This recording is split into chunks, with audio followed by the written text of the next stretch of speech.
때부터 그 그림 그리는 재주가 저한테는 좀 있었어요. 성인 만화가 항상 주류를 이루던 그 시기였었는데, 성인만화를 잘 그리려면 음란이 내 안에 충만해야지만 그게 표현이 돼요. 플레이보이 잡지책, 야한 동영상 보고 있는 거죠. 매일매일 하루에 한 갑 안에서 많게는 2갑 반, 4일에 한 번씩은 포금을 했고요.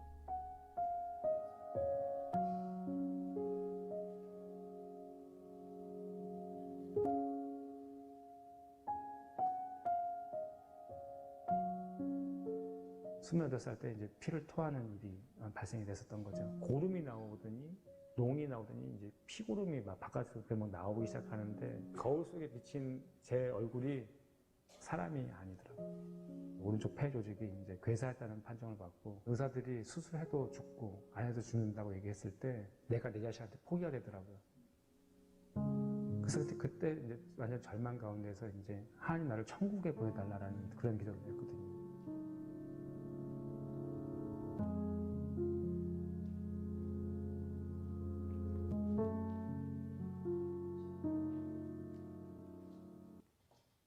만화 작가나 일러스트 작가 같은 할렐루야. 저는 만화로 예수님을 전하는 만화가 최철규 집사입니다.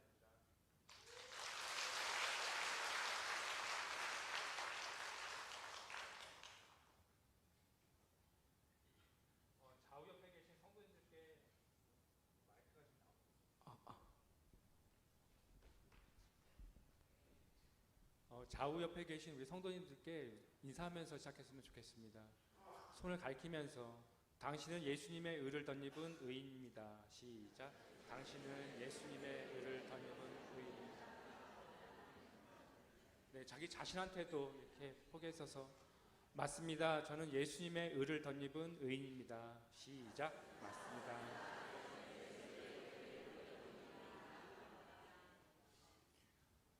제가 살고 있는 곳은 용인인데요. 용인에서 저 환승이라는 거를 처음 해봤습니다. 그 KTX, SRT 막 이렇게 얘기는 많이 들어봤어도 이렇게 승용차로만 이렇게 오고 가다가 오늘 그 산돌교회에서 집회가 있어서 제가 그 자차로는 오고 갈 수 있는 거리가 아니어가지고 그 기차 여행을 하면서 왔는데 오늘 오면서 하나님께서 저한테 은혜를 좀 많이 부어달라고 그렇게 간절한 마음으로 기도드리면서 왔습니다. 잠깐 기도하고선 시작했으면 좋겠습니다. 하나님 아버지 감사합니다. 매번 실수하고 넘어지고 똑같은 것을 넘어지는 연약한 저를 또 이 귀한 자리에 세워주셨습니다. 이 귀한 자리에 세워주셨는데 저의 자랑만 하다가 내려가는 것이 아니라 제 삶에 찾아주신 예수님만 오롯이 전하다가 가는 시간이 되게 하여 주시옵소서. 특별히 간증 속에서 과장하지 않게 해주시고 그날에 있었던 일들만 진솔하게 전하는 시간이 되게 하여 주시옵소서. 간증의 처음과 마지막을 아버지께 의탁드리며 예수님의 이름으로 기도드립니다. 아멘. 이런 거 있지 않습니까? 인식이라는 거 있지 않습니까? 인식. 왜 이 땅에 태어났는데 자기가 기어다니고 스스로 기어다녔다는 그 시기를 알고 젖을 먹었던 시기를 기억하고 회상하는 사람은 없지 않습니까? 이 땅에 어떤 사람들은 여행을 왔다고 얘기를 하는데 여행의 처음의 시작, 그래서 이제 부모님을 알아보고 내가 지금 몇 형제 중에 내가 몇째로 태어났다라고 내가 알아가는 그 시기를 저는 인식이라는 표현을 쓰고 싶습니다. 제가 이 땅에서의 삶을 여행이라고 이렇게 표현을 많이 하는데 제가 여행을 딱 시작을 했는데 저의 위로는 형님 2분이 계셨고 저희 아버지는 경찰 공무원이셨고 저희 어머니는 새벽마다 집을 나가시는 어머니셨어요. 새벽 예배를 드리러 나가시는 거예요.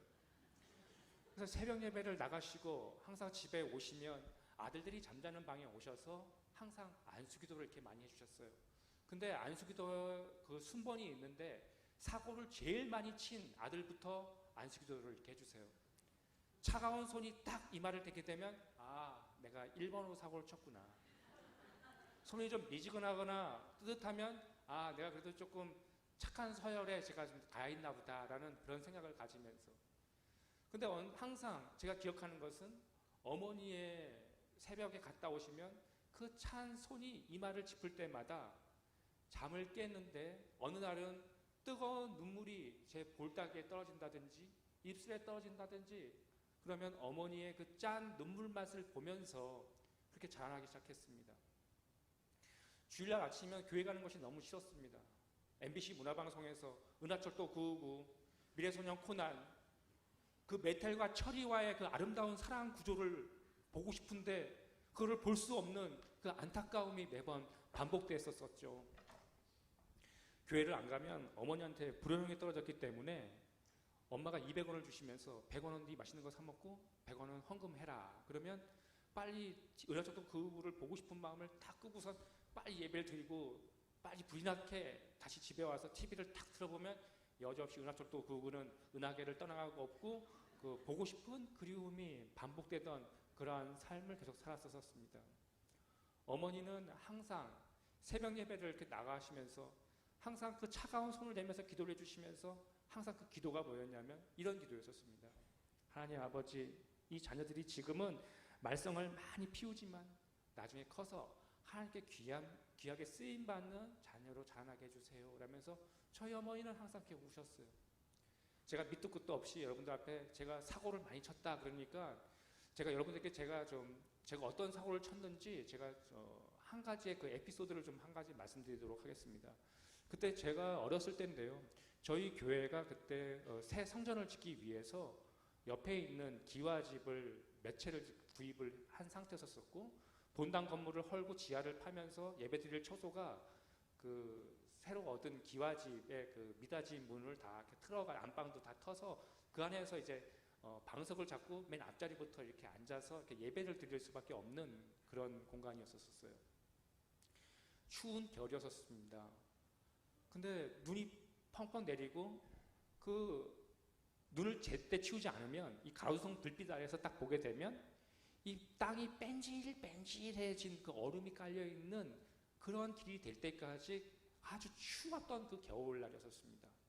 그 미닫이 문을 열고 들어가서 어르신들이 저녁 예배를 드리고 있는데 신발이 그게 너저분하게 이렇게 쫙 넓혀져 있는 모습을 보니까 제가 어떤 생각이 들었었냐면 전교인을 상대로 한번 장난을 쳐봐야겠다라는 그런 생각이 들었어요.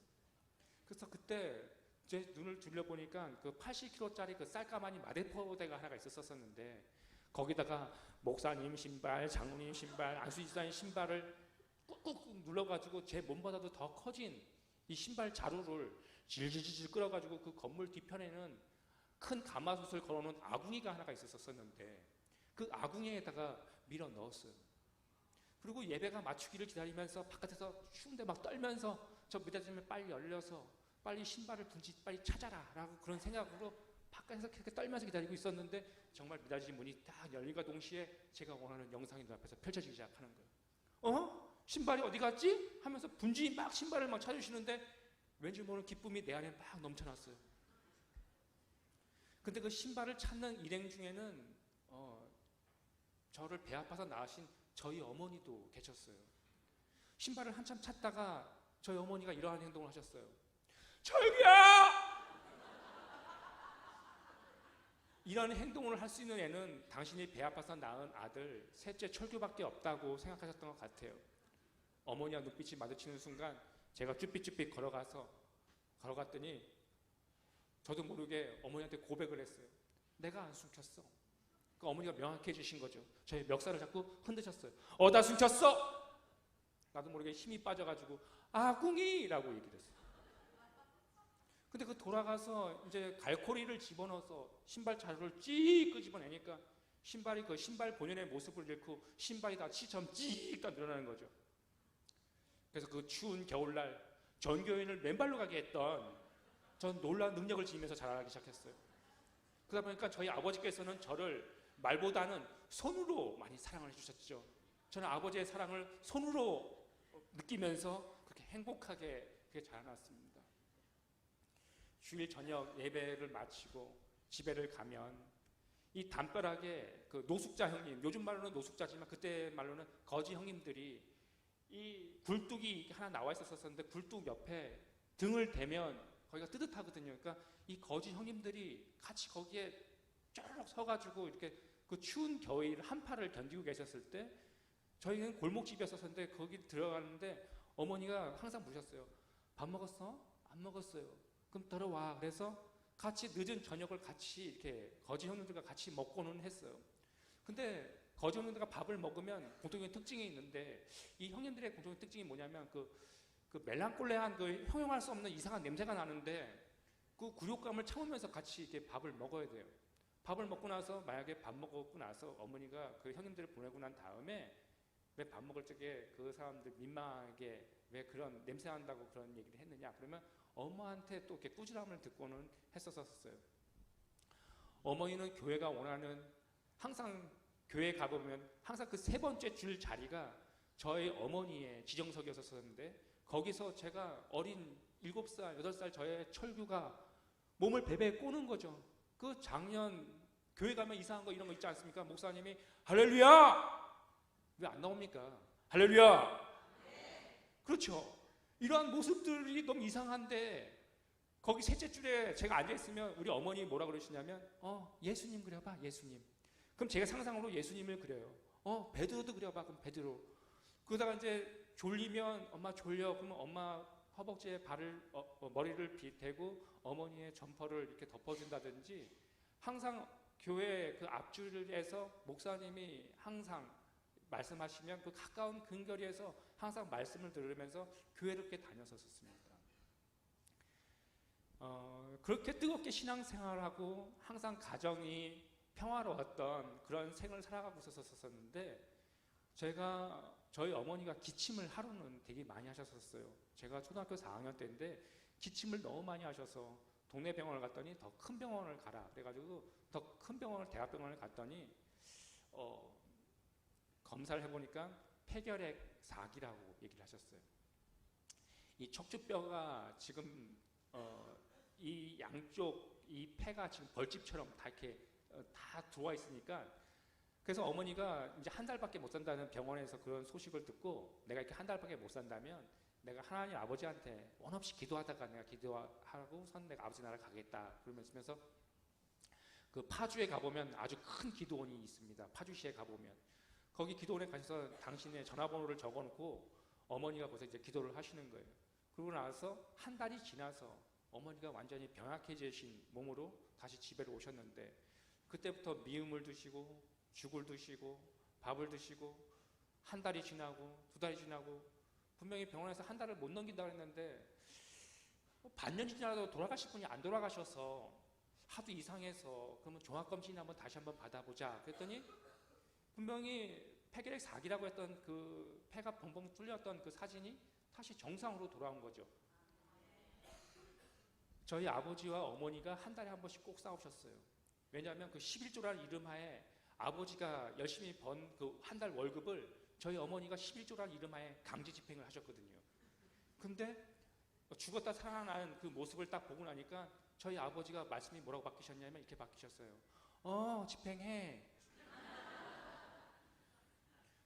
우리 할머니는 어떤 일 하셨었냐면 무당이 구슬하면 대나무를 잡고 이렇게 귀신을 불러들이는 그 대나무를 흔들어야지만 귀신이 이렇게 온답니다. 그래서 귀신이 불러들이는 그 일을 하셨었는데 이 무당은 잡신이다 그러시면서 할머니가 그때 이것을 하던 것을 다 내려놓고 예수님을 영접하셔서 그때부터 저희 할머니도 뜨겁게 신앙생활을 그렇게 하기 시작했었어요. 성경에서는 눈에 보이는 것은 잠깐이요 보이지 않는 것은 영원하다고 얘기하는데 제 어린 마음에도 어떤 생각이 들었냐면 이 육의 눈에는 보이지 않지만 어쩌면 보이지 않는 세계가 있을지도 모른다라는 그러한 생각을 하기 시작을 했었어요. 그러면서 그 시간이 또 1년이 지나고 2년이 지나고 났는데 제가 초등학교 6학년, 5학년 끝날 그 무렵이 됐을 때 어머니가 이번에는 가슴이 아픈 게 아니고 이 허리 쪽이 그렇게 많이 편찮으셔서 하시는 겁니다. 그래서 동네 작은 병원을 또 갔더니 더 큰 병원을 또 가라 그래가지고 더 큰 병원에서 종합검진을 받아보니까 그 완치된 줄만 알았던 그 폐결핵균이 척추뼈로 전이가 되어가지고 이 척추뼈마디를 다 녹이는 겁니다. 그래서 병원에서 너무 급하다 그래가지고 30cm 이 등을 개복을 했습니다. 그래가지고 어머니가 기부스를 했는데 어떻게 기부스 했냐면 이 허리 골반부터 이 허벅지까지 통기부스를 했는데요. 다리를 약간 이렇게 벌린 상태에서 여기다 강목을 하나 이렇게 댔습니다. 어머니가 똑바로 눕지도 못하고 바로 이제 뒤지도 못하고 밤마다 어머니가 신음하는 고통이 너무 심하다 보니까 앓는 소리를 하셔요. 그 시간이 1년이 되고 2년이 또 지나면서 저는 어린 초등학생이었었기 때문에 어머니가 고통이 너무 심하다 보니까 흰머리를 뽑아달라고 그러셨거든요. 하나 뽑으면 100원씩 준다 그러기 때문에 그 10개를 뽑으면 1,000원을 주시곤 하셨었는데 어머니 머리 밑에서 흰머리를 이렇게 뽑아드린다든지 머리를 이렇게 만져드리면 어머니가 그때 잠깐씩 잠을 이렇게 이루셨어요.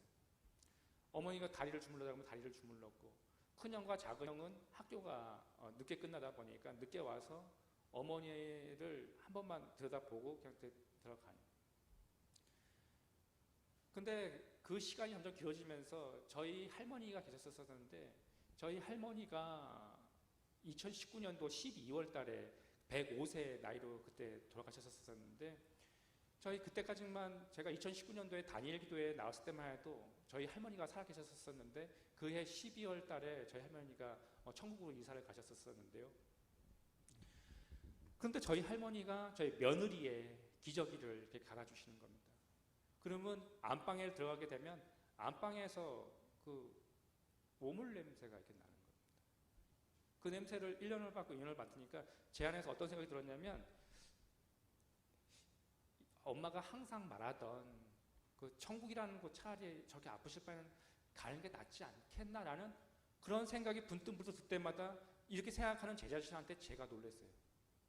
이 죄성을 지닌 죄인은 심지어 날 부모라고 할지라도 내가 싫으면 이런 무서운 생각까지 또 이렇게 쉽게 이렇게 들고는 하는구나라는 그런 생각이 들면서 설마 입 밖에 내진 않았지만 너무 고통스러우니까 어머니가 차라리 고통에서 해방되기를 참 원했었었는데 제가 중학교 1학년이 됐을 때 어머니가 두 번째 수술을 받으셨어요. 그러면서 수술실에서 나왔는데 어머니가 뇌사 상태에 빠지신 거예요. 나는 제가 어떤 생각을 했냐면 내가 엄마가 죽기를 바랬기 때문에 엄마한테 이런 일이 벌어진 것은 아닐까라는 그런 생각이 들면서 의사가 뭐라고 하냐면 뇌에 물이 차 있기 때문에 이 뇌에 있는 물을 빼내야지만 온전한 정신이 들어온다. 그래서 드릴로 구멍을 뚫어서 주사기를 집어넣어서 물을 빼내니까 어머니가 온전한 정신이 15분 동안 돌아왔는데 저는 온전한 정신이 들어오면 가족들, 형제들 마주보면서 나 천국에서 만나보자. 그래서 이제 그렇게 인사할 줄 알았더니 어머니가 눈을 딱 감으시면서 어머니가 항상 기도하시던 기도를 또 하시는 거예요. 하나님 아버지, 저의 남편 교회 마당만 밟고 있는데 하나님 정말 인격적으로 예수님을 만나서 교회에 충성된 일을 하는 장로가 되게 해주세요 라는 것과 하나님 저에게 맡겨주신 자녀가 4명이 있는데 이 아들 3명 중에 목회자의 길을 걷는 아들이 하나가 나오게 해주세요 라면서 어머니가 그 얘기 끝나면 인사할 줄 알았는데 눈 감고 어머니가 항상 부르시던 찬송가 하늘 가는 밝은 길이 그 찬송가 1절 채 못 부르시고 어머니가 손을 떨구셨어요. 어머니가 항상 뭐라고 하셨냐면 아플 때마다 저한테 이렇게 얘기했어요. 철규야, 나는 예수님이 지금 오실 줄 알고 기다리고 있었는데 나는 때는 예수님이 안 올 것 같다. 너 때에 예수님이 올 거니까 너 신앙생활 똑바로 하고 있어라. 예수님이 다시 올 거니까 예수님이 다시 재림으로 다시 오실 거야. 예수님 다시 오십니다. 예수님 다시 오십니다. 올 거니까 신앙생활 똑바로 해 하고 그렇게 얘기했던 그 엄마의 생각이 나면서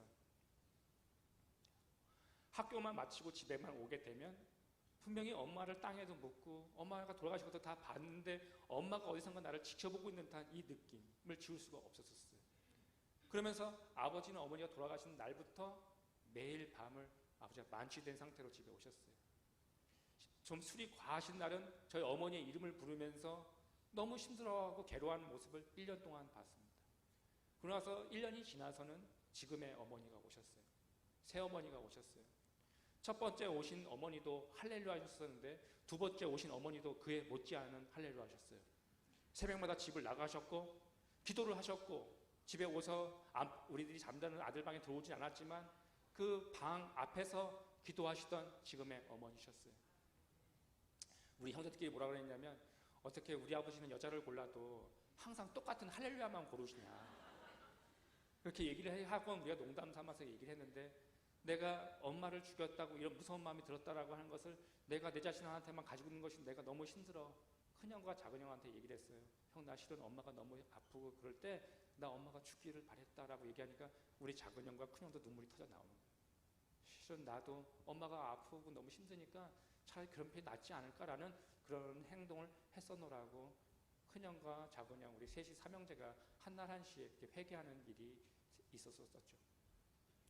어머니가 신앙생활을 열심히 하라고 하니까 저는 되게 인문학적인 사고를 하는 사람이라 눈에 보이지 않는 것을 믿지 않는 그런 사람인데 엄마가 일단 교회를 가라는 것을 원했기 때문에 그래도 예배는 열심히 가자 그래가지고 교회를 갔는데 교회 한 집사님이 저를 부르시면서 이렇게 얘기하는 거예요. 철규야 빨리 와봐. 네. 야, 천국 간 엄마가 잘해주냐? 지금 온 새엄마가 잘해주냐? 이 말을 듣는데 교회에서 상처를 너무 많이 받아서 교회를 좀 등한시되고 빠지게 되었습니다.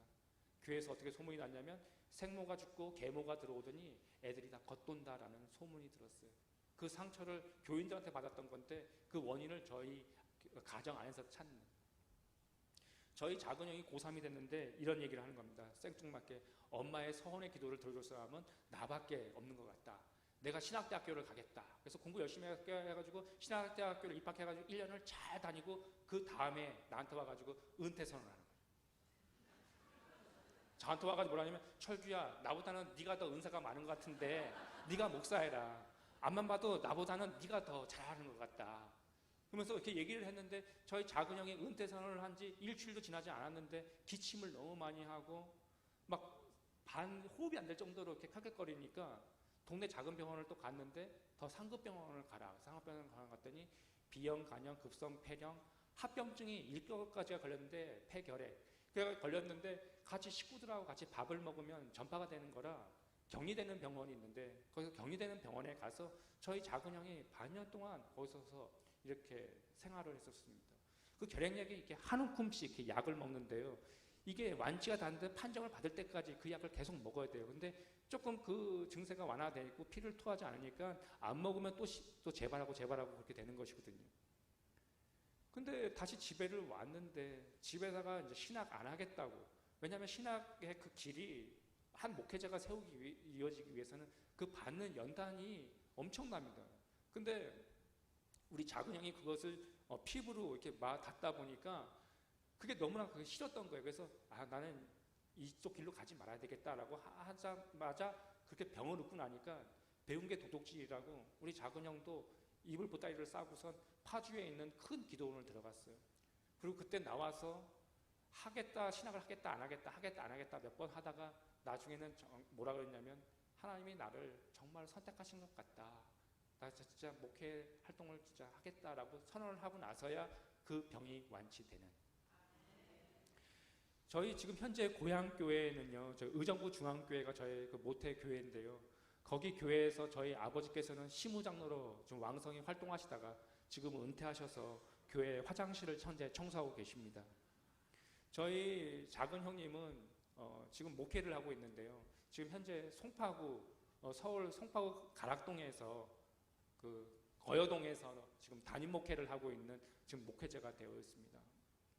하나님의 그 서원의 약속은 그때와 그 시는 우리는 모르지만 하나님의 때에 꼭 이루어집니다. 신발을 치주로 만드는 자녀가 혹시 있을까요? 그 자녀에게 눈에 보이는 현상을 쫓아서 입에서 막 하고 싶은 대로 뱉는 것이 아니라 그런 치즈를 늘어뜨리는 그 행동을 할 때마다 신발을 치즈로 늘어뜨리는 행동을 할 때마다 너는 선교사를 200명씩 보낼 아이다라고 축복해 주시면 그 아이는 나중에 정말 그 말에 매여서 그렇게 살 것이라고 저는 믿습니다. 저는 아까 소개 영상에서도 잠깐 나왔다시피 저는 성인 만화로 데뷔를 했습니다. 코믹스 만화 쪽으로 데뷔를 한 것이 아니라 이 성인 만화가 뭐냐면 19세 이상들만 보는 만화고요. 요즘은 그 만화가 지금 제3의 부흥기라고 얘기를 합니다. 이 만화를 그 웹상에서 본다 그래가지고 웹툰이라고 이렇게 얘기를 합니다. 근데 이 만화가 우리 그 1980년대에서 90년대 넘어가기 그때가 제2의 만화가 부흥기였었는데 그때 저희 스승님이신 만화가 이현세 선생님의 그 주인공들이 참 많이 이렇게 유행을 하던 그런 시기였었고 저는 고등학교를 졸업한과 동시에 저희 스승님이신 만화가 이현세 선생님한테 제가 평소에 습작했던 그림들을 제가 등기로 이렇게 보냈는데 이틀이 지나서 스승님한테 연락이 왔고 자네가 만화에 재주가 있는 것 같으니까 자네를 내 제자로 받아주겠다. 그래서 저희 스승님과 같이 만화를 그리는 시간은 20년을 같이 그렸고 제가 독단적으로 나와서 작품을 했던 시간은 12년의 시간을 보냈습니다. 이 성인 만화가 내용이 참 문란하고 음란하고 참 입으로 뱉기에도 민망한, 근데 요즘은 웹상에서 정말 끝까지 가 있습니다. 정말 그곳에 들어가 보게 되면 그 다음화를 보기 위해서 그거를 계속 보는 청년과 어르신들이 참 많이 계세요. 제가 이 대웹인데 이 판매된 실적을 보는 게 있어요. 근데 어떤 연령대가 이 성인 만화를 가장 많이 보느냐라고 데이터를 뽑은 게 있는데 어느 나이대가 가장 많이 볼 것 같습니까? 청소년? 장년? 직장인? 많이 있죠. 근데 저도 이 사실을 보고서 놀랬던 게 뭐냐면 30대 유부녀가 가장 많이 봅니다. 학생들을 보내놓고 집에서 그 음란 만화를 보는 거죠. 데이터상에서 카드를 긁은 내용을 보게 되면 30대 아주머니들이 가장 그것을 많이 보고, 만화가 얼마나 무섭냐면 그 동성애 그 BL이라는 장르가 있는데 그것은 남자가 부끄러운 것을, 여자가 부끄러운 것을 하는 것을 그렇게 아주 자연스럽게 이렇게 표현을 해가지고 그것을 봐도 무난한 것이 죄가 아닌 것이냐 이렇게 바뀌어져 있는 그런 세상을 살고 있습니다. 옛날 때야 찾아서 굳이 보지 않으면 안 봐야 될 것을 요즘 세상은 어느 특정한 장소를 가지 않더라도 이 스마트폰을 통하여, 이 컴퓨터를 통하여 한번 잘못 클릭해서 들어가게 되면 우리는 전혀 엉뚱한 곳에 도달하게 됩니다. 우리가 미디어를 통해서, 보는 시각을 통해서 이 더럽고 음란한 것들이 많이 들어오게 됩니다. 제가 성인 만화를 잘 기르기 위해서 제가 했던 것이 무엇이었냐면 야한 동영상, 야동이라고 얘기하죠. 잘 못 알아들으시면 영어로 하겠습니다. 포르노그라퍼스. 그거에 빠져서, 그리고 또 그 성인 만화를 잘 그리기 위해서 봤던 성인 수많은 화보책들을 보면서 그 작업을 4년 동안 하게 됐습니다. 4년 동안 하니까 옷 주름진 메시만 봐도 이 사람이 어떤 모습이라는 것이 다 보여요. 그렇게 음란물에 빠져서, 그리고 또 포르노를 틀어놓고 사무실에서 그걸 틀어놔도 보고 일하는 것이기 때문에 그것을 뭐라고 하지를 않았었어요. 돈이라는 종이가 주는 그 기쁨이 있었어요. 그리는 장수마다 다 돈으로 계산해서 원고를 정산해 줬기 때문에 제 친구들보다 돈이 좀 더 많았고 차도 더 빨리 사게 됐었고 물질적인 게 더 많았기 때문에 먼저 더 그렇게, 저는 인생을 제가 어떤 걸 좋아했었냐면 술을 정말 잘 먹었었습니다. 말술을 먹었고 그 소주 있지 않습니까? 탁 털어놓으면 이 타고 내려오는 이 청량감이 참 좋았어요. 그러한 삶을 이렇게 살아가고 있었었는데 하루는 기침을 하게 되었었습니다. 그러고 나서 소변을 보는데 잠깐씩 기절하고 주저앉았습니다. 잠깐씩 몇 초씩 기절을 하는 거죠. 그래서 이상해가지고 동네 작은 의원을 갔더니 의원 청진기를 의사 선생님이 이렇게 대면서 고개를 갸우뚱 그러시면서 뭐라고 하시냐면 이렇게 얘기를 하는 겁니다. 엑스레이 사진을 한번 찍었으면 좋겠어요. 엑스레이 사진을 한번 찍었으면 좋겠어요. 그래서 엑스레이 사진을 찍었습니다. 엑스레이 사진을 찍었더니 의사가 직접 나와서 최철우 씨 빨리 안으로 들어오세요. 그래서 안으로 들어갔더니 양쪽 사람의 가슴 속에는 1리터 크기의 그 페티병만한 크기의 폐가 양쪽에 있는데 이 오른쪽 폐가 시커멓게 나오는 거예요. 그러면서 오른쪽 폐에 공기가 가득 차 있으니까 빨리 대학병원에 가가지고 수술을 받으라고 해서 소견서를 써주셨어요. 그래서 그 다음날 어머니와 같이 대학병원에 가서 여러 검사를 맡았는데 왜 이렇게 늦게 왔느냐 그러면서 오른쪽 폐에 공기가 80%가 차 있다는 거예요. 그래서 한쪽 폐로 숨을 쉬다 보니까 이 심장을 압박하다 보니까 정신을 그래서 잠깐씩 잃었던 거다라고 이렇게 얘기를 하시는 거예요. 얼마나 급했는지 응급실에서 바로 커튼만 치고 오른손을 들라고 해서 오른손을 들었더니 갈비뼈 6번째 마디에다가 메스를 그어서 칼을 그어서 튜브를 집어넣었어요. 호수를 집어넣어서 이렇게 물이 담겨 있는 이런 플라스틱 통에 이렇게 그 호수를 집어넣었었는데, 그러면서 기침을 많이 하라고 얘기를 했었어요. 기침을 많이 하면 폐가 다시 정상으로 펴질 테니까 기침을 많이 하라. 그래서 기침을 할 때마다, 기침을 콜콜 때마다 맨 밑에 기포가 보글보글 이렇게 올라오는 거예요. 이 튜브를 통해서. 그러면서 의사가 기침을 많이 해서 기침을 열심히 했습니다. 한 달 동안 기침을 열심히 했는데 폐가 다시 정상으로 펴지는 것이 아니라, 맨 처음에 기흉이라는 병명으로 입원을 했었었는데 기흉에서 농흉이라는 병명으로 바뀌었고, 나중에 더 심화되어 가지고 혈흉이라는 병명으로 바뀌었고, 병원 생활 40일 만에 폐혈증 증세가 나타나면서 의사가 뭐라 그러냐면 수술해도 죽고 안 해도 죽는다라고 얘기를 하는 거예요.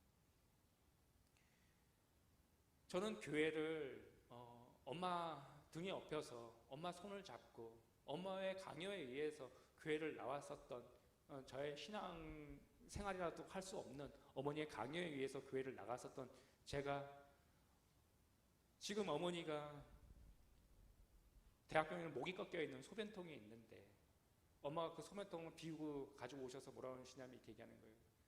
철구야, 너 말씀 읽어야지만 하나님이 너를 고쳐준다. 말씀 읽어라, 말씀 읽어라.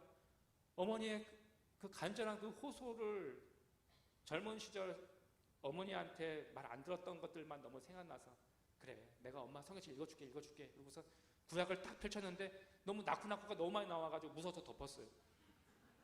그냥 구약은 그냥 건너뛰고 신약부터 읽어보자. 그래서 신약부터 성경을 읽기 시작했었습니다. 지금부터는 제가 여러분들한테 성경 구절을 참 많이 알려드릴 겁니다. 이것을 좀 메모해 두셨다가 여러분들 조용히 묵상하는 시간에 한번 이 말씀을 여러분들 본인한테 대입시켜서 한번 말씀을 읽어봐 주셨으면 좋겠습니다. 성경을 읽을 때 오셨습니다. 잠언 10장 24절에 보게 되면 이런 말씀이 있습니다. 악인에게는 그의 두려워하는 것이 임하거니와. 악인, 죄인, 괴수, 이들이 어디를 가게 되냐면 지옥이라는 곳을 가게 돼 있어요. 사람이 왜 죽음이 왜 두려운지 그 이유가 있는데요. 전도서 3장 11절에 보게 되면 이러한 말씀이 있어요. 하나님이 모든 것을 지으시되 때에 따라 아름답게 하셨고 또 사람들에게 영혼을 사모하는 마음을 주셨니라는 말씀이 있어요. 우리들에게 영원히 살고픈 그 마음을 주셨기 때문에 당신의 생명이 이제 한 달 남았습니다, 2달 남았습니다라는 그런 말을 듣게 되면 그 영원히 더 살고픈 그 마음 때문에 그렇게 마음이 괴로운 것이거든요. 이 플라스틱 통을 들고선 성경책을 하나를 들고선 복도로 나갔어요. 성경책을 또 계속 읽는데 고린도후서 13장 5절 말씀이 있었습니다. 너희는 믿음 안에 있는가? 너희 자신을 시험하고 너희 자신을 확증하라. 예수 그리스도께서 너희 안에 계신 줄 너희가 스스로 알지 못하느냐? 그렇지 않으면 너희는 버림받은 자니라는 말씀이 있어요. 네가 네 자신을 한번 시험해보고 네가 하나님의 자녀인지 아닌지를 한번 네 자신을 시험해보고 확증해보라는 그 말씀이 있는데, 제가 아프지 않았을 때 이 성경 구절을 읽었다면 쉽게 지나갈 수 있는 구절이었었는데, 저는 그때 자가호흡이 안 되다 보니까 산소호흡기를 끄고 있었고 이 빨아들일 수 있는 이 호흡 자체가 안 되다 보니까 나중에 강제호흡기를 끼는, 제 키가 178cm 키에 몸무게가 나중에는 46kg, 수전증이 와가지고 밥 하나도 제대로 수저를 들어서 입에 떠놓지도 못하는 그 지경에 이르고 말았어요.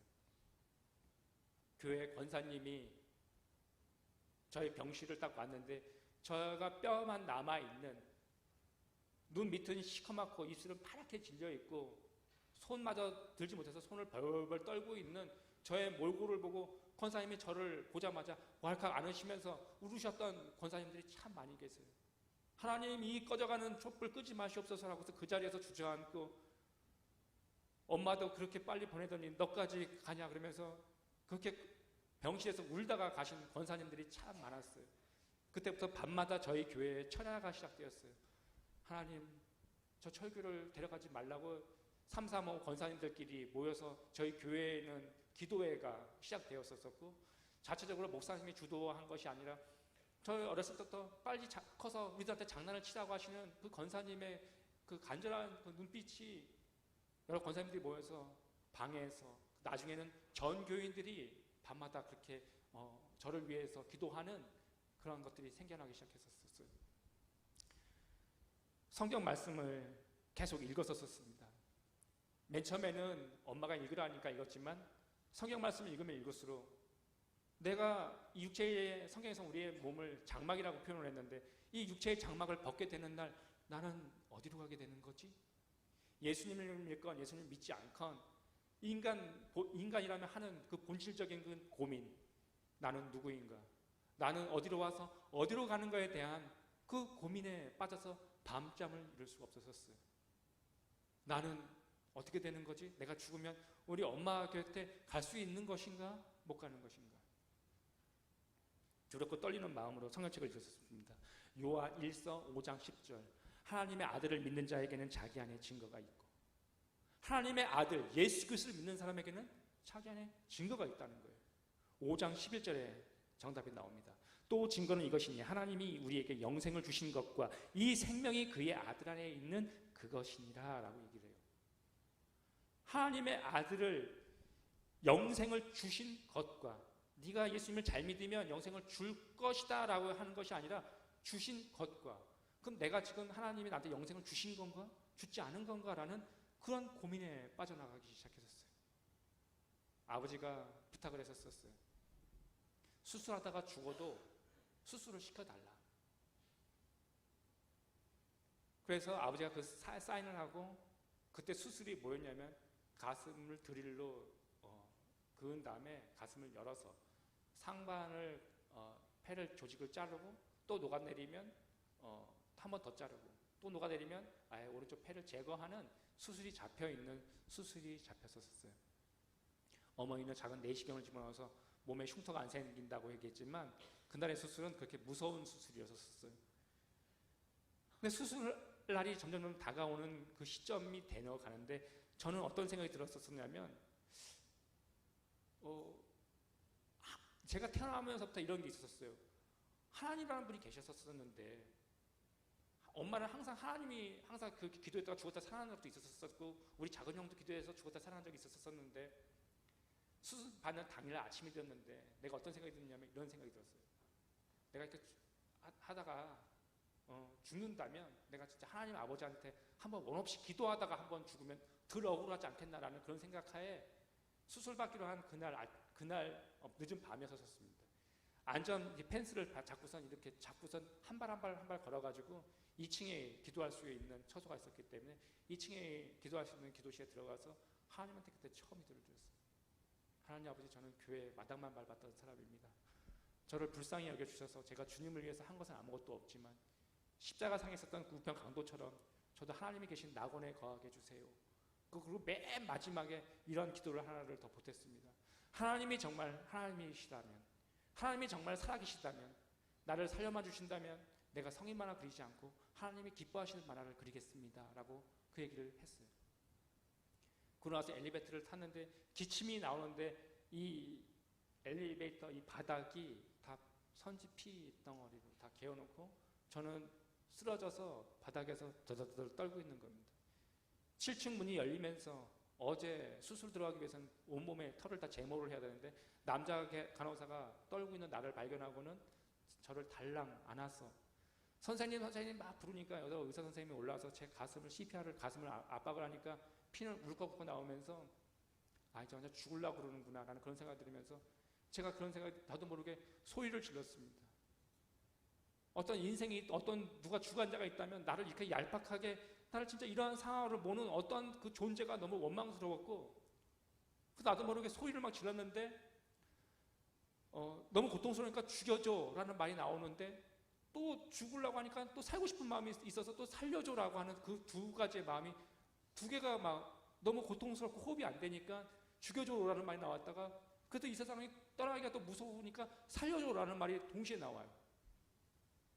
이러지도 못하고 저러지도 못하고 그런 상황에 있어서 있는데 병실에 들어오니까 간호사 선생님이 오셨어요. 수술복으로 갈아입으라 해서 수술복을 갈아입고 수술용 님겔바로를 꽂고 어머니가 기도해 주시면서 진정하라고 그러는데 이 짧은 28살의 그 인생이 너무나 얄궂은 겁니다. 이럴 줄 알았으면 군대도 이 병이 만약에 군대 가기 전에 걸렸다면 면제를 받을 수 있는 병이고, 왜 고생이라는 건 최전방에서 고생은 다 하고 이상하게 돌고 돌아와서 고생이란 고생은 죄다 하다가 이제는 이 젊은 나이에 이렇게 죽을 수밖에 없구나라는 그런 생각을 하니까 하염없이 눈물만 나왔어요. 근데 아침 수술실에 들어가기 전에 엑스레이 사진을 한번 더 찍고 오라 그래가지고 그 휠체어 부추김을 받아서 1층에 내려가서 엑스레이 사진을 찍고 다시 올라가서 이렇게 병실에 누워 있으니까 담임 목사님이 오셨어요. 그러시면서 기도를 해주시는 거예요. 하나님이 선하신 길로 인도할 거니까 너무 겁먹지 말고 수술 가서 잘 받아라 라고 이렇게 얘기하셔서, 그래서 아침에 수술실로 들어가기 위한 침대가 올라갔고 제가 그 침대에 올라가 누웠는데 지옥 도살장에 끌려가는 것 같은 거예요. 구원의 문제를 해결하지 못했는데 너 어떡하지? 내가 지금 죽으면 내가 죽는다는 죽음에 대한 것보다는 내가 아버지 나라에 들어가지 못할 거라고 하는 이 두려움이 더 컸어요. 이 육체의 장막이 지금 뭐 내가 죽는다는 건 겁은 하나도 안 났었어요. 내가 천국에 못 가면 어떡하지라는 그 공포에 완전 사로잡혀서 그렇게 눌려 있었었는데, 이제 약속된 수술된 시간이 됐고 침대에 올라가 누웠고 이제 이동을 하고서 복도를 따라서 이제 움직이기 시작하는데 인턴 주치 의사가 막 뛰어오는 거예요.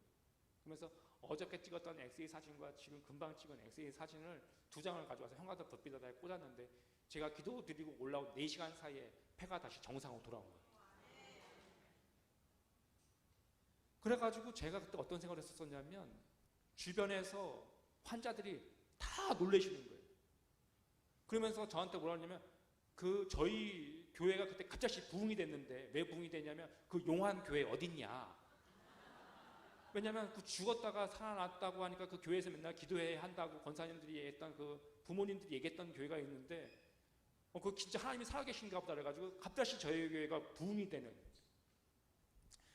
근데 저는 그때 어떤 생각이 들었었냐면 자가 호흡이 안 되다가 이제는 작은 호흡을 끼는 코에다가 끄는 얇은 그 산소를 이렇게 끼고 있으면서 어머니가 또 소변이 통을 들고 오면서 죽었던 아들이 이제 살았다고 보니까 너무 좋아가지고 기쁜 마음으로 들어오는데 제가 어머니를 실망시키고 싶은 그 마음이 안 들더라고요. 그래서 또 어머니한테 성경책 읽고 싶은 모습을 또 보여드려야지. 그래서 성경책을 다 펼쳤는데 너무 오버해서 펼쳤어요. 그래서 이 성경책이 땅바닥에 뚝 떨어졌는데 이 떨어진 이 펼쳐진 면을 그대로 들어서 내 침상에 딱 놨는데 오늘 다 같이 합독하신 시편 3편 3절에서부터 5절 말씀이 딱 펼쳐지는 겁니다.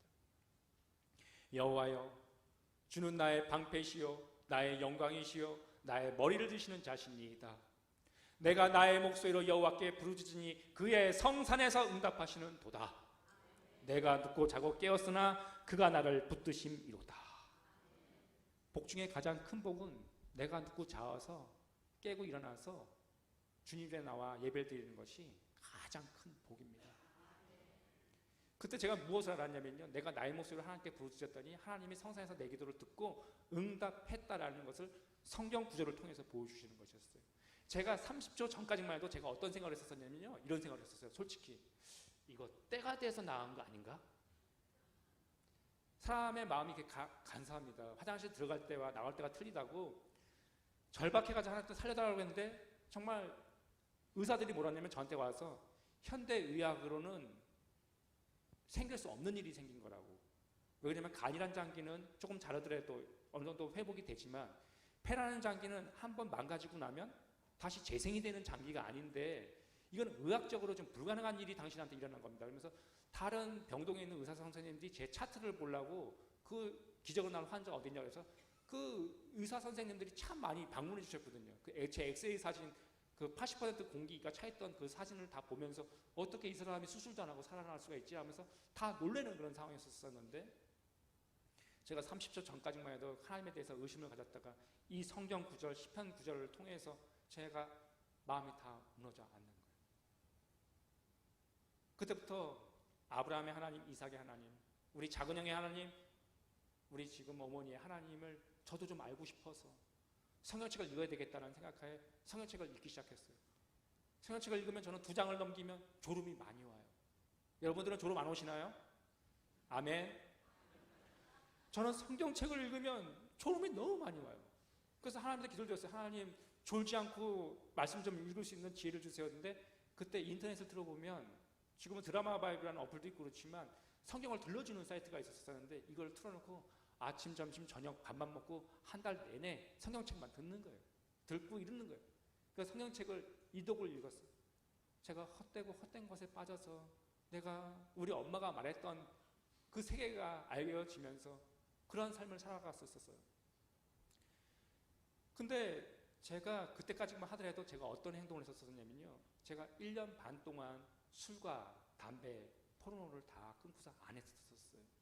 근데 제가 지금부터 얘기하는 건 좀 우리들의 그 이중성, 죄성의 그 이중성에 관한 얘기를 한번 해보고 싶어요. 왜 산에 올라가면 이렇게 산길 올라가다가 낙엽이 잔뜩 이렇게 쌓여져 있는 길인데 올라가다가 한번 찡 미끄러져 봤는데 위에는 마른 낙엽이었었는데 그 밑에 물이 잔뜩 고여가지고 낙엽이 이렇게 한번 땅딱 차보면 그때 물이 잔뜩 섞여 있는 그런 낙엽길을 한번 걸어보셨을 거예요. 이 죄성이라는 게 그렇습니다. 겉에서 보면 멀쩡한 것 같은데 이렇게 한번 툭툭 쳐보면 그 안에 죄가 또아리가 틀어져 있는. 제가 한번 화실에서 화가 나가지고 1년 반 동안 끊었던 담배를 후배한테 야 하나 담배 하나 줘봐. 가지고 내 의지적으로 끊었던 담배를 다시 피는 거예요. 고기를 지글지글 이렇게 삼겹살을 굽죠. 그래서 삼겹살 하나 집어가지고 지근지근 씹으면 그 육즙이 나오면서 씨앗이가 된 소주를 하나 탁 털어놓으면 이 목구리로 타나는 이 청량감, 땀을 뻘뻘 흘린 다음에 맥주 한 깡을 탁 간 다음에 억억억 하고 나면 이 짜릿함. 그리고 포르노를 다시 또 보는. 주일날 교회를 갔는데 교회에서는 저한테 뭐라 그랬냐면 돌탕이라고 불렀어요. 돌아온 탕자. 돌탕 그러면 할렐루야 막 이렇게.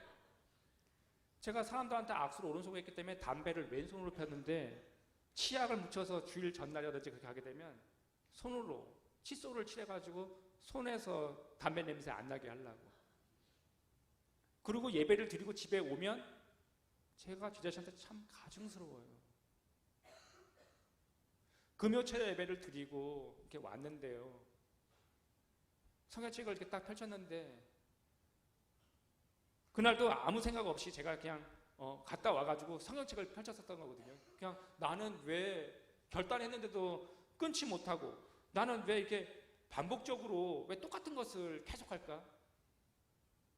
성경에 보게 되면 신명기 28장 18절인가 거기 보게 되면 창기가 번동과 개 같은 자의 소득은 어떠한 선원이라든지 여호와 전에 가져오지 말라. 이 둘은 여호와 앞에 가증한 것이라는 말씀이 있는데 성경에 개 같은이라고 써져 있는데 제가 하나님 앞에 개 같은 행동을 계속 하고 있는 거예요. 성경에 보면 개가 토한 것을 도로 먹느니라는 말씀이 있는데 안 하려고 의지적으로 결단을 하고 결단하면 결단할수록 더해요. 같은 것, 똑같은 것을 계속 넘어질 때마다 눈물이 터져 나오는 거예요. 제가 그 배 방 안에서 제가 떼굴떼굴 굴렀던 거에 저의 그 골방이었었는데 제가 그 골방에서 그렇게 울면서 기도하고 있을 때 하나님께서 어떤 음성으로 들려주셨던 것이 아니라 저희가 군대 생활했었을 때 이 짬통을 생각나게 해주셨어요. 그게 것이 뭐였냐면 유격을 받았을 적에 이렇게 식판에다가 밥을 먹고 남으면 큰 플라스틱 통이 있었었는데 거기다가 음식 남은 걸 다 이렇게 쏟아요. 그럼 이게 짬통이라고 얘기를 했었거든요. 근데 이 짬통을 제가 본부중도였기 때문에 그 다음날 이거를 버리라고 얘기를 하는 거예요. 근데 이 짬통 뚜껑을 덮어놓지 않아가지고 그날 밤새도록 비가 내려가지고 음식물은 밑에 쫙 가라앉아 있고 위에는 맑은 물이 이렇게 있는 거예요. 그래서 구덩이를 파가지고 동기랑 같이 이거를 쏟으려고 하니까 선임하사가 야야야 그렇게 하면 깨끗이 쏟아지지가 않아. 그러면서 선임하사가 작대기 하나 가져와서 그 안에다가 쿡 꽂아가지고 다 휘젓는 거예요. 그러고 나서 이제 쏟아 그래가지고 딱 쏟으니까 이 통이 깨끗하게 비워지는. 위에서 보면 우리 마음에 봤을 때는 깨끗한 것 같은데 하나님의 말씀을 내 마음에 꽂아 다 휘저어보면 죄 덩어리들이 막 우러나오면서 막 나오거든요. 그것들을 하나님의 십자가 아래에 다 쏟을 때 그때 온전한 회개가 일어납니다. 성경에서는 이 회개를 메타노이아라고 얘기합니다. 이 메타노이아의 뜻은 돌아선다라는 뜻을 가지고 있어요. 어디에서? 죄에서. 하나님한테 그런 기도를 했었어요. 하나님, 나쁜 습관을 할 때마다 다시 하나님한테 숨기지 않고 바로 가서 하나님, 내가 오늘 또 넘어졌습니다. 저를 불쌍히 여겨주세요. 그러다 보면 그렇게 좀 유지되는 기간이 3일 만에 또 넘어질 수도 있고 또 7일 만에 넘어질 수도 있고, 하지만 그 시간이 점점 길어지는 것입니다. 제가 집회를 마쳤는데 다른 교회도 집회를 가고 이렇게 하지 않습니까? 근데 한 장로님이, 머리가 시끗시끗하신 장로님이 저한테 와가지고 이렇게 얘기하셨어요. 집사님, 저는 손주도 있고 저기 군대 간 손주도 있습니다. 근데 그 야동 어떻게 끊으셨어요? 얘기를 하시고. 그래서 제가 장로님한테 뭐라 했냐면, 장로님, 제가 지금 끊은 것 같아요, 안 끊은 것 같아요? 잘 모르겠는데요. 철로역정이라는 소설을 보게 되면 이런 게 있습니다. 철로역정에 보게 되면 주인공의 이름의 원래 이름은 무자비였고 다른 번역에는 은혜 없음이라는 것이 주인공 이름이었습니다. 근데 이 사람이 하나님의 은혜를 입게 되자 그 사람의 이름이 무자비였고 은혜 없음이었던 사람이 크리스천이라는 이름으로 바뀌게 됩니다. 우리 예수님 믿는 사람과 예수님 믿지 않는 사람과의 차이는 딱 하나가 있습니다. 그 사람에게 하나님의 은혜가 있느냐, 그 사람에게 하나님의 은혜가 없느냐, 그 차이만 있는 것이죠. 아직 하나님의 없는 사람은 아직도 멸망의 도시에서 세상의 그런 낙들이 오로의 최고의 낙인 줄 알고서 그렇게 살아가고 있지만 아직 무지해서 그렇고 아직 은혜가 없기 때문에 아직 모르는 상태에 있는 것이고, 우리들은 그 멸망의 도시에서 하나님의 은혜를 잊고 우리는 천성을 나아가는 진정한 순례자의 삶을 살아야 되지 않겠습니까, 장로님? 저도 연약한 지체이고 넘어지고 매번 넘어질 때마다 하나님한테 와서 다시 울고 다시 시작을 했었습니다. 장로님, 또 승리의 기쁨이라는 게 있습니다. 내가 이걸 참았더니 그게 그 순간 또 넘어지더라. 그리고 또 그 순간 주여 하고서 매달렸더니 또 넘어가면 믿음으로 승리하는 것을 여러 번 이렇게 넘어가다 보면 그걸 기쁨으로 참아내고 인내할 수 있는 힘이 길어지는 것 같습니다, 장로님. 그러니까 장로님이 우시는 거예요. 나도 울고 자는도 울고. 우리 남자들은 태생적으로 하나님이 그렇게 만드셨어요. 그래서 그것에 도망갈 수밖에 없는 존재들이에요. 요셉이 옷을 벗고선 그냥 갔듯이 죄를 짓는 것을 피하는 것이지 우리의 자제력으로는 절대 그것을 이길 수가 없습니다. 남자분들 그런 유혹이 있다면 그 유혹에서 나는 단번만에 이길 수 있다, 눈으로 한번 그런 영상이 딱 들어오고 나면요 잔상이 상당히 많이 남습니다. 제가 그 잔상을 머릿속에 들어온 것을 손으로 전달하는 훈련을 했기 때문에 이 잔상을 그것을 남기기 위해서 수많은 그런 것을 많이 봤었거든요. 우리의 절제, 우리의 의로는 그 천성분 앞에 이를 수가 없죠. 그래서 제가 그렇게 얘기를 했었습니다. 그 집회를 마치고 나서 그러한 생활들이 많이 반복되는 그런 삶을 살았었는데 제가 나이가 35살이 된 거예요. 혹시 지금 여기 집회를 지금 참석하신 성도님들 중에 35살이 됐는데도 아직 결혼을 못한 형제, 자매님들이 혹시 계시다면 지금부터 제가 하는 말씀을 좀 잘 들으셨으면 좋겠습니다. 제가 35살이 됐도록 결혼을 못했어요. 그래서 제가 어떤 생각을 했냐면 나도 파주에 있는 큰 기도원을 가야 되겠다. 그래서 저도 파주에 있는 큰 기도원을 가서 제가 어떻게 기도를 드렸냐면 이렇게 기도를 드렸어요. 하나님 아버지, 누군가 제가 기도하고 제가 다시 교회를 갔을 때 누군가 나한테 최철규 집사 선바라고 얘기를 한다면 그 선보라는 자매를 저의 아내로 생각하겠습니다라는 얼두상투하는 기도를 드리고 내려왔어요. 근데 누군가 저한테 교회를 딱 갔는데 누군가 저에게 선바라고 하시는 분이 아무도 안 계셨어요. 근데 제가 기도원을 들어가기 딱 일주일 전이었었는데 저희 교회에 곽 전도사님이라는 분이 계셨었는데 이 전도사님이 지나가는 말로 저한테 뭐라고 그랬냐면 최철규 집사님 선보시겠어요? 라고 했던 그 말이 떠오르는 거예요. 그래서 제가 그 전도사님한테 가서 전도사님 그때 그 말씀하신 거 기억하십니까? 라고 얘기하니까 그러면 제가 그 친구한테 시간이 되는지 한번 물어보고 제가 알려주겠다는 거예요. 그래서 일주일이 지나서 제가 교회를 갔는데 이 전도사님이 메모지에 전화번호랑 이 자매님 이름하고만 이렇게 딱 주면서 전화번호서 만나보라는 거예요. 그래서 제가 이 메모지를 딱 받는 순간 이 자매한테 전화를 걸고 싶지가 않았어요. 거기 자매님 조남이 뭐였냐면 도춘자.